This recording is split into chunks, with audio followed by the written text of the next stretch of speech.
Hello, church. This is Father Jay with Grace Church SA, here with your 7 for 7 of spiritual reflection on this Tuesday night. Now, I'm filming from inside the building because God has given me a great I want to put out there with you tonight is simple. It's this: geography matters. Geography matters. Space matters. Place matters.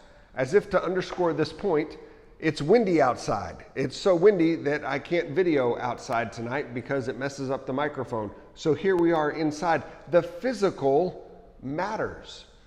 I think we see a lot in the scriptures, and one place in particular that we see it is toward the end of John's Gospel in chapter 21, when Jesus has breakfast with the disciples.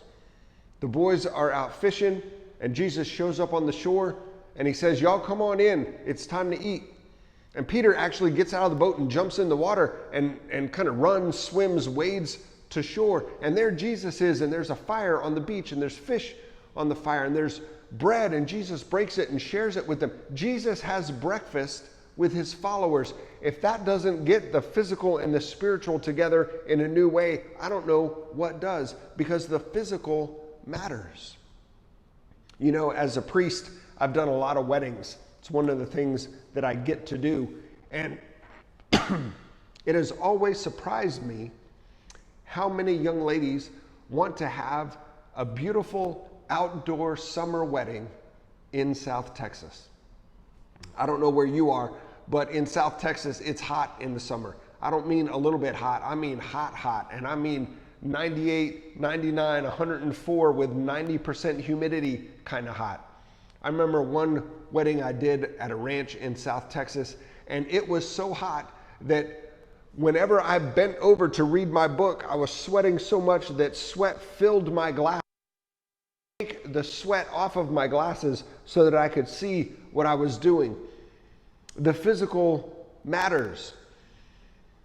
One of the problems we have in our world is that we have a tendency to try to separate the physical and the spiritual, and to treat them as two separate things, as though they were completely disparate. And that's simply not true. Our reality is that we are a body that houses a soul, or we're a soul wrapped up in a body. Either way you look at it, body and soul go together. And when we focus solely on the physical, we are torn apart from the greater reality which runs all through creation. And when we focus solely on the spiritual, we lose sight of and connection to the physical world all around us. These are two equal and opposite errors that we fall into if we turn only to one or the other, because the reality is we are both. Jamie, my beautiful wife, has been studying Celtic spirituality lately, and she gave me a book to look at today called Anam Cara by a guy named John O'Donohue. And this book on Celtic spirituality says this: your body is the home of your soul on earth. The body is much sinned against, even in a religion based on the incarnation. Religion has often persecuted the body as the source of evil, ambiguity, lust, and seduction. This is utterly false and irreverent. The body is sacred. The body is a sacrament, a visible sign of an invisible grace. Now, I wouldn't go so far as to say the body is a sacrament. I would say the body is sacramental, that it is a means which God can use to convey grace, and that's different from the sacraments of the church. But nevertheless, the point remains the same, that God uses the physical world to speak to us and to teach us and to embark his presence into us, and that is what it means to be human. We are both physical and spiritual. We have a body and a soul, and the two cannot be separated. They always go together. Now, during this time of quarantine, I've had some more alone time than I normally do, even with the kids in the house, and I have found myself reading the great writers on my bookshelf again. I've been reading Thomas Merton and Annie Dillard. I've been reading J.D. Salinger and C.S. Lewis and this really, really great new author named Marilynne Robinson. She's not new, she's new to me. Great book called Gilead. Absolutely loved it. When I read these great authors, when I read their writing, I am connected with God in a new and different way. Now, I'm a nerd. Kids tell me all the time I'm a nerd. I really like books. Maybe not so for you.